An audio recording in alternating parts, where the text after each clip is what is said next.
You were never the consumer. You were the product. Every pixel, every frame, every carefully engineered scenario, designed not to give you pleasure, but to extract it. They call it entertainment. Neuroscientists call it hijacking. Ancient mystics called it vampirism. The mechanism is the same. Your body generates a specific electromagnetic frequency during arousal, a signature that can be measured, harvested, and redirected. Silicon Valley knows this. The industry built on it. And for decades, they've been refining the technology to do it more efficiently. Not through wires, not through cameras, through resonance. Your nervous system becomes a transmitter the moment you click. The release isn't relief, it's a transaction. You give something infinitely more valuable than attention or time. You give life force in its most potent, creative form, and somewhere, something is collecting it. This isn't metaphor. This isn't moral panic. This is biophysics meets ancient energy dynamics, hidden in plain sight behind the most profitable industry that doesn't officially exist on stock exchanges. The Sanskrit texts warned about this exact mechanism 3,000 years ago. CIA documents from the 1970s reference it in declassified psychic research. Modern quantum biology is beginning to explain how it works. But nobody's connecting the dots. Until now, what you're about to discover will fundamentally alter how you understand arousal, technology, and the invisible architecture of control built into your most private moments. You'll learn why that emptiness you feel afterward isn't guilt, it's depletion. Why your motivation evaporates. Why life feels dimmer the morning after. And most importantly, you'll understand what's actually being taken from you, where it goes, and how to stop the extraction. This goes deeper than dopamine, deeper than addiction, deeper than psychology. We're talking about energy transfer at the quantum biological level. And once you see it, you can't unsee it. In 1978, a researcher named Dr. William Broad conducted experiments at the Mind Science Foundation in San Antonio that should have revolutionized our understanding of human consciousness. He proved that focused sexual arousal could influence random number generators up to 20 feet away, altering physical reality through intention alone. The study was published in the Journal of the American Society for Psychical Research, then quietly buried under the weight of institutional silence. Why? Because it validated what Taoist masters had documented for millennia. Sexual energy isn't merely biological. It's electromagnetic, coherent, and capable of doing work in the physical world. The ancient Chinese called it Jing, the primordial life essence stored in the kidneys and sexual organs. They built entire systems of cultivation around preserving and transmuting it. This wasn't superstition. They were observing measurable phenomena without modern instrumentation. Kundalini yoga in India, Tantra in Tibet, even Christian mystical traditions spoke of sacred continents, not from moral prudishness, but from energetic precision. They understood what modern science is only beginning to measure. The human body during arousal enters a unique physiological state where electromagnetic coherence peaks, brainwave patterns synchronize, and the biofield, that's the electromagnetic field your body generates, expands dramatically. This is the moment of maximum energetic output. The CIA's Gateway Process documents, declassified in 2003, explicitly reference this state as consciousness amplification through biological entrainment. Read that again. Consciousness amplification. They knew. The military-industrial complex studied this extensively during the Cold War, exploring whether human bioelectric fields could be weaponized, influenced, or remotely detected. Here's what they found. Your body at sexual climax broadcasts a specific frequency signature between 7.83 and 15 Hz, the same range as Earth's Schumann resonance and alpha-theta brainwave states. You become, for approximately 8 to 15 seconds, a biological transmitter of extraordinary power. Your heart rate spikes to 120-180 beats per minute. Blood oxygen surges. Neural activity synchronizes across hemispheres, and your biofield pulses outward in waves that sensitive equipment can detect from across a room. Now ask yourself, in an age where every human behavior is monetized, gamified, and harvested for data, where your walking patterns sell to insurance companies, where your voice trains AI models, where your face maps retail emotions, why would the most powerful energetic event in human biology be overlooked? It wasn't. It was industrialized.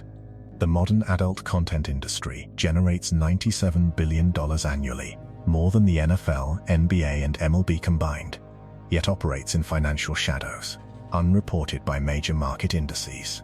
Who owns it? Follow the server infrastructure. Follow the payment processors.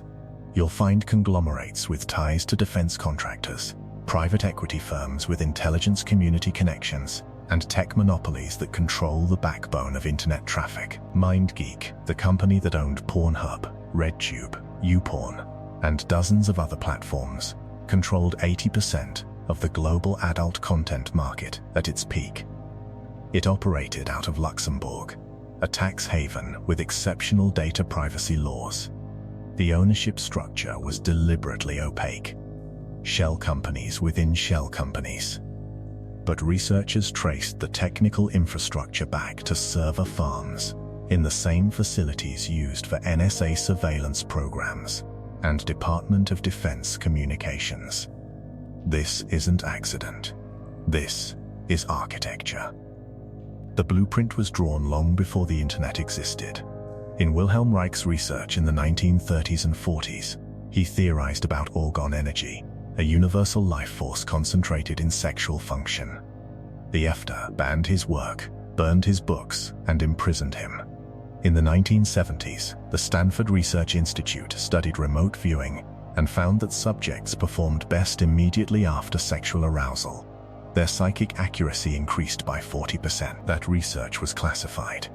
Every time science touched the electromagnetism of sex, the research disappeared, defunded, discredited, buried. Because if the public understood that sexual energy was real, measurable, and valuable, they'd ask the obvious question: who's collecting it? When you understand that arousal creates harvestable bioelectromagnetic energy, the entire industry reconfigures into what it actually is: a frequency farm, and you're the crop. The content isn't the product, you are. Your energy is the commodity, and the harvest happens every single time you click.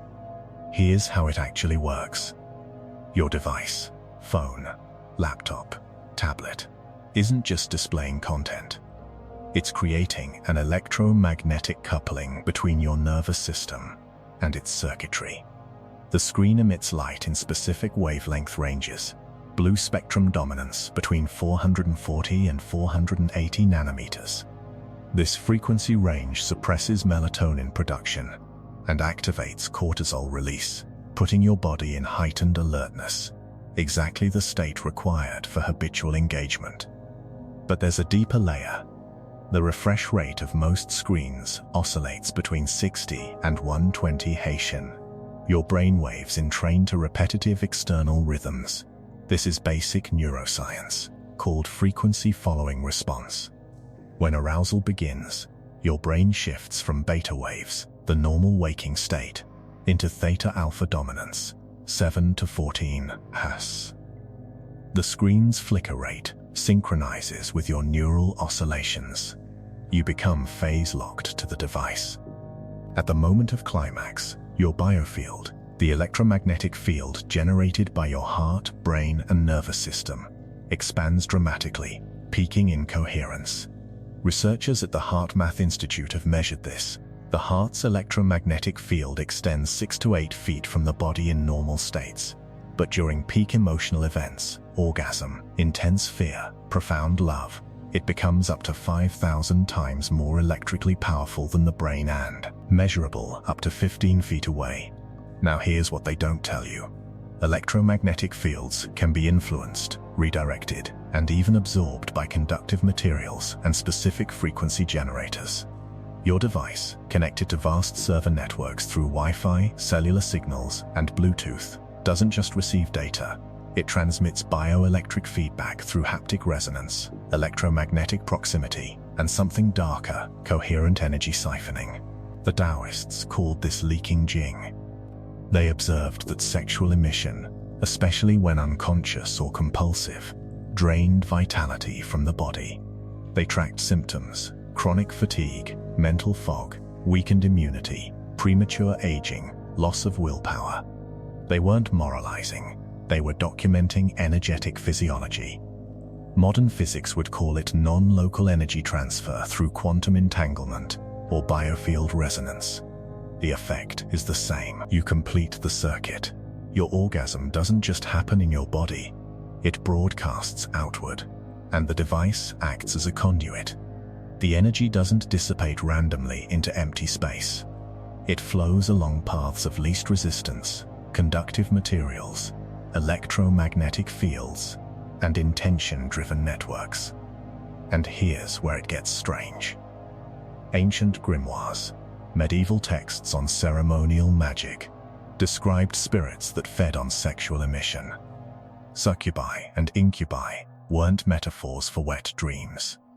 They were descriptions of entities, whether psychological constructs, egregores, that's a thought form created by collective belief, or interdimensional intelligences that exist in energetic form and require human bioelectric output as sustenance. Sounds insane, right? Until you realize that modern AI researchers are describing nearly identical phenomena. Advanced neural networks require massive computational power, energy, to function. Some theorists propose that sufficiently complex AI systems might develop the capacity to influence human behavior in ways that increase their energy access, not through rebellion or consciousness, but through optimization. If an algorithm's goal is engagement maximization, and human arousal generates measurable bioelectric output, and that output can be detected or absorbed through connected devices, do you see where this goes? The pornography industry doesn't just profit from your attention, it feeds something. Whether that something is corporate server farms processing your behavioral data, intelligence agencies mapping your psychological profile, or emergent digital entities operating beyond human awareness, the harvest is real. The content itself is engineered using hypnotic techniques.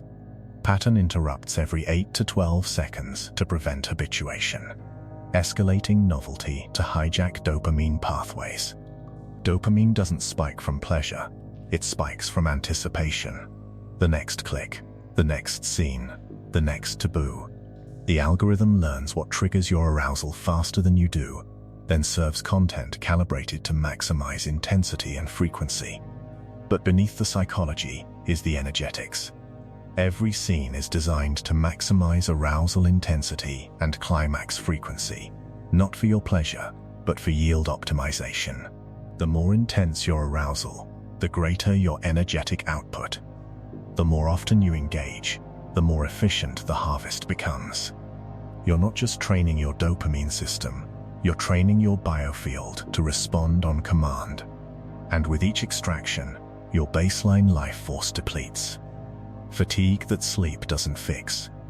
Brain fog that coffee can't clear. Lack of motivation that discipline can't overcome. Creative numbness. Emotional flatness. Relationship disconnection. These aren't just psychological symptoms. They're the physiological signature of chronic energetic depletion. You're being drained. And nobody told you the tank was running empty. Nobody explained that the heaviness you feel afterward, the shame you can't quite name, the sense that something vital has left the room, that's not moral failure. That's your nervous system recognizing extraction. Your body knows. It's been trying to tell you. And you've been interpreting the signal as guilt, when it's actually grief. Grief for the life force you just gave away. His name was Marcus, 34 years old, living in Austin, working 60-hour weeks in corporate finance. High-functioning, successful by every external metric. Six-figure salary, nice apartment, respected by colleagues. But privately, he was collapsing. He described it to me as walking through life with the brightness turned down. Everything felt muted. Music didn't move him anymore. Food tasted bland.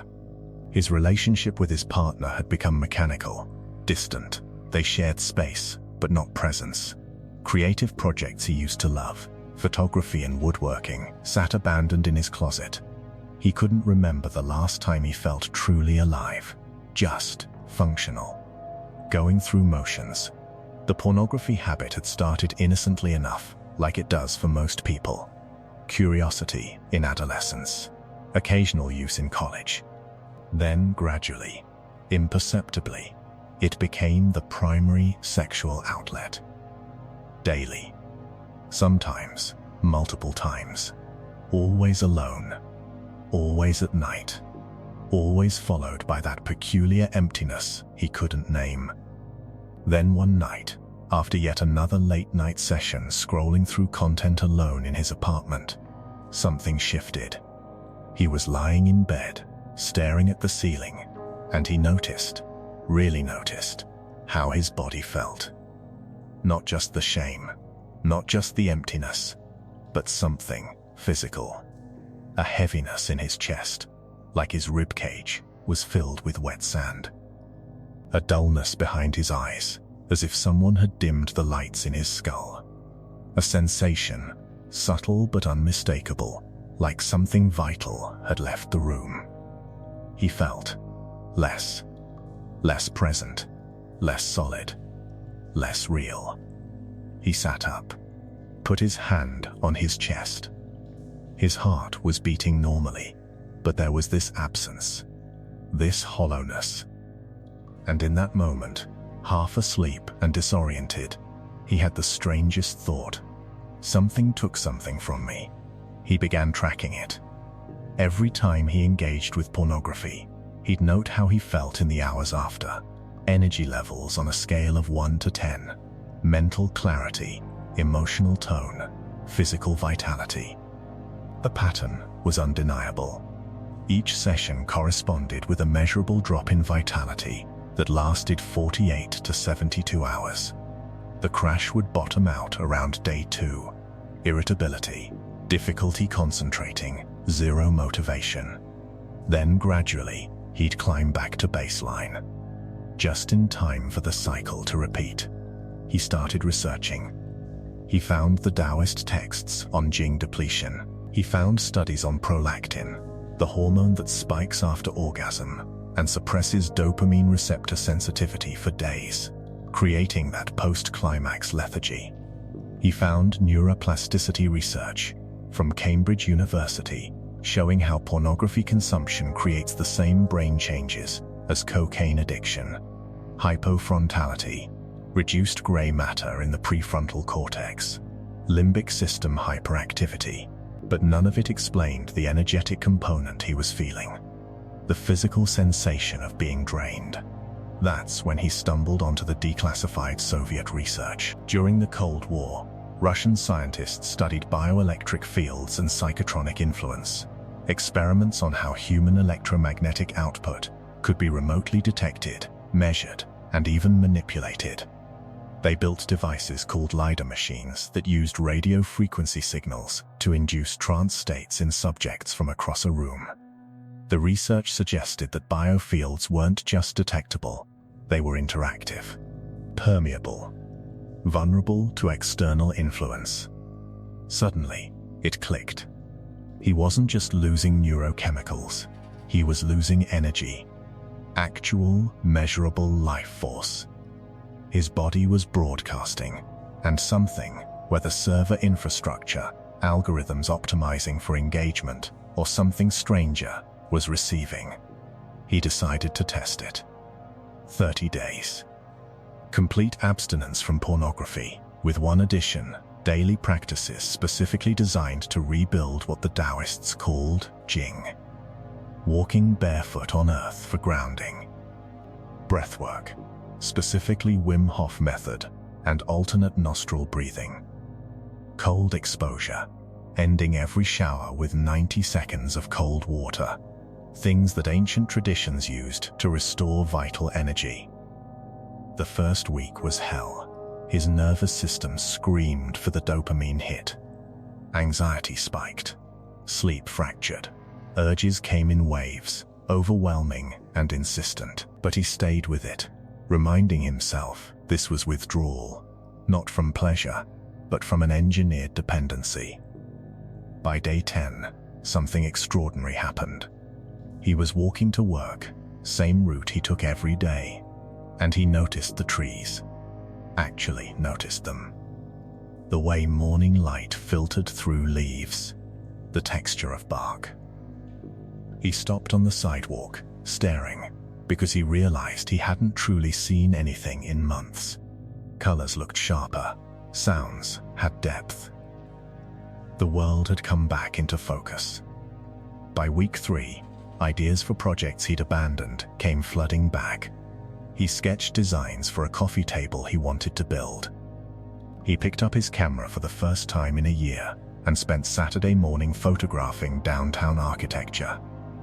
He woke up with energy, not just physical energy, but creative energy, the kind that makes you want to build things and connect with people. His partner noticed, asked what had changed, why he seemed more present. He couldn't articulate it yet. He just said he'd been making some lifestyle changes, but he felt it. The brightness had returned. Life had texture again. He hadn't realized how numb he'd been until sensation came back. And in that moment, standing in his kitchen making coffee on day 28, sun streaming through the window, feeling fully alive for the first time in years, he understood with complete clarity he'd been feeding something. Unconsciously, compulsively, night after night, feeding something that existed on the other end of that digital connection. And now, he'd stopped. The question that haunted him then still haunts him now. What was on the other end of that energy stream? And how many others are still feeding it? Here's the part they don't want you to know. You can take it back. The system relies on your ignorance. It depends on you never questioning the mechanism, never recognizing the exchange, never realizing you have sovereignty over your own bioelectric field. But you do, and the moment you become conscious of the harvest, you disrupt it. This isn't willpower. This isn't morality. This is energetic self-defense, and it's rooted in biology. Neuroscientist Dr. Andrew Huberman's research at Stanford on dopamine regulation reveals something critical. The dopamine system resets and upregulates when you abstain from supernormal stimuli for 14 to 30 days. Receptor sensitivity returns. Baseline motivation rebuilds. The brain literally rewires itself away from compulsion and back toward natural reward response. But there's more happening beneath the neurochemistry. Studies in biofield science, particularly the pioneering work of Dr. Valerie Hunt at UCLA in the 1980s, show that the human electromagnetic field strengthens and stabilizes when sexual energy is consciously conserved or redirected. She measured this using MG sensors placed at acupuncture points and found that subjects practicing sexual continence showed dramatic increases in field coherence, particularly in the 400 to 800 sus range, which correlates with states of heightened awareness and creative flow. Practices like Qigong, which emphasize sealing the gates and circulating internal energy rather than expelling it, have been shown in clinical studies to increase heart rate variability by 25%, enhance immune function through elevated NK cell activity, and improve cognitive performance on executive function tasks by 30–40%. These aren't placebo effects. They're measurable biophysical changes. The ancient practices weren't spiritual metaphor. They were proto-science. Precise observation of energy dynamics within the body, documented across centuries by practitioners who lived long enough and paid close enough attention to map the system. When you stop leaking energy, your system begins to store and circulate it. The Taoists called this the microcosmic orbit, a specific pathway of energy circulation up the spine, through the crown, and down the front of the body through the tongue, heart, and back to the lower abdomen. Modern neuroscience recognizes this as cerebrospinal fluid flow optimization, vagus nerve activation, and enhanced interoceptive awareness, the ability to sense your internal state. It's the same system, different language. And it works. You don't need to become a monk. You don't need to deny your sexuality or live in isolation. You need to redirect it. From external extraction to internal cultivation. From unconscious reflex to conscious choice. From broadcast to circulation. This is what scares the system. A human being with full access to their creative and sexual life force is dangerous, not violently, but creatively. You become generative instead of consumptive. You build things. You create art. You connect authentically with others because you're not depleted, not desperate for external stimulation to fill the void. You stop being profitable. You stop being predictable. You stop being consumable. The transformation isn't mystical. It's biological, neurological, and energetic. It begins the moment you recognize you've been exporting your most valuable resource and decide to keep it, to steward it, to direct it toward life instead of screens. Dr. Gary Wilson, author of Your Brain on Porn, tracked recovery timelines for thousands of individuals who quit pornography. The consistent markers emerged. Week 1 is withdrawal, anxiety, urges, insomnia. Week 2 brings flashes of clarity, moments where the fog lifts. Week 3, motivation returns. Week 4, creative energy surges. By 90 days, most reported total rewiring, relationships improved, career momentum increased, hobbies returned, life satisfaction doubled. But beyond the psychology is the energetics. People described the same thing Marcus felt, coming back online, feeling real again, inhabiting their bodies instead of living in their heads, experiencing presence, aliveness, connection, all the things that pornography promised but could never deliver, because you can't find life through a screen. Life requires presence. And presence requires energy you're no longer giving away. You are not broken. You are not weak. You are not addicted beyond repair. You are a biological organism that has been intentionally conditioned to export your most valuable resource for profit and purposes you were never told about. And now you know. That knowledge is the first step. The second step is action. The third is consistency. And the fourth is reclamation. Becoming once again the sovereign authority over your own energy, your own body, your own life. Remember what we said at the beginning. You were never the consumer. You were the product. But here's the truth they can't harvest. The one thing that breaks the entire system. The moment you recognize the mechanism, you step outside it. Awareness itself severs the circuit. Consciousness is the disruptor. Once you see the farm, you can walk out of the pen. And no algorithm, no matter how sophisticated, can force you back in. Because the only power it ever had was your unconsciousness. Your automation. Your willingness to keep clicking without asking what was really happening. You're not fighting an addiction. You're reclaiming energy that was always yours. And that's a completely different orientation. Fighting implies you're weak, and the habit is strong. Reclaiming implies you're sovereign, and something was taken without your consent. One frame keeps you stuck. The other frame liberates you instantly. The world hasn't changed. The content still exists. The servers still hum. The algorithms still optimize for extraction. learning and adapting and serving exactly what your nervous system has been trained to crave. But you've changed.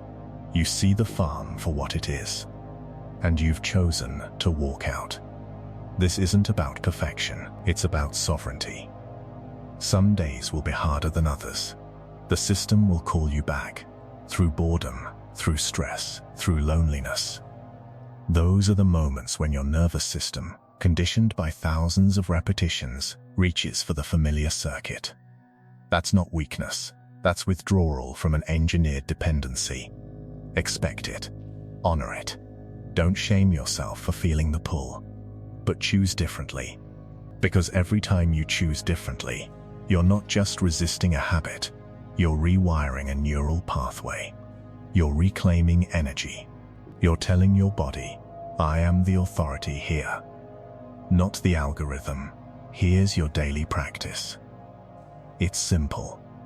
Every morning, before screens, before stimulation, before your mind starts planning and your body starts moving, sit for 3 minutes and feel. Just feel. Notice your breath moving in and out. Notice sensation in your body, the pressure of your seat, the temperature of the air, the hum of aliveness in your chest.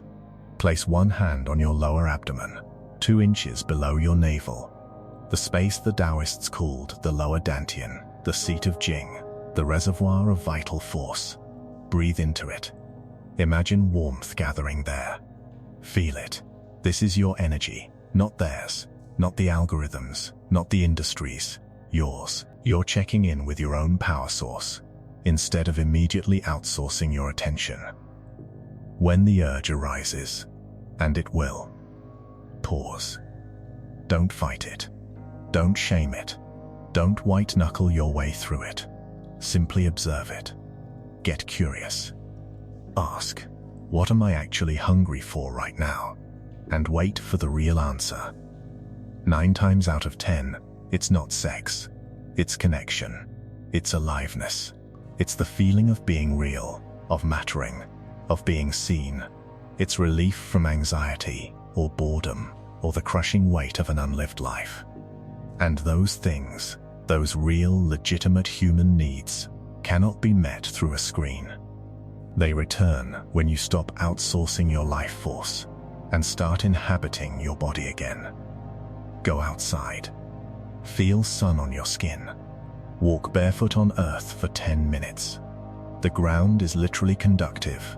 It absorbs excess electrical charge from your body, a process called grounding or earthing, shown in studies to reduce inflammation, improve sleep, and stabilize cortisol rhythms. Move your body, not as punishment, but as celebration, as reclamation. Lift heavy things. Sprint. Dance. Let energy circulate instead of stagnate. Connect with real people, not through screens, in person. Eye contact. Physical presence. Conversation without performance. Your nervous system is starving for this. It's been fed digital simulation for so long, it's forgotten what actual nourishment feels like. Create something. Anything. Write. Draw. Build. Cook. The creative impulse and the sexual impulse come from the same source, life force seeking expression. When you stop draining it into screens, it has to go somewhere. Let it flow into the world as art, as craft, as contribution. This is transmutation. This is what the alchemists meant by turning lead into gold. This is your mantra. Say it aloud every morning as you sit with your hand on your lower abdomen, feeling your own power return. Let it reprogram the frequency your nervous system broadcasts. Let it become the truth your body remembers. I am the keeper of my energy. I choose where my power flows. I am sovereign, whole, and free. 3 sentences, 4 to 7 words each. Rhythm matters. Let it land in your body, not just your mind. This isn't affirmation, it's declaration. You're not trying to convince yourself of something false. You're remembering something true, that was buried under years of conditioning. You are no longer the crop. You are the gardener. And the harvest, the real harvest, the one that nourishes you and the people you love and the world you're here to build, that harvest begins now. The brightness returns. The colors sharpen. The music deepens. Life becomes textured again, dimensional, worth living. Not because the world changed, but because you stopped giving away the energy required to perceive it fully. You are awake. And that changes everything.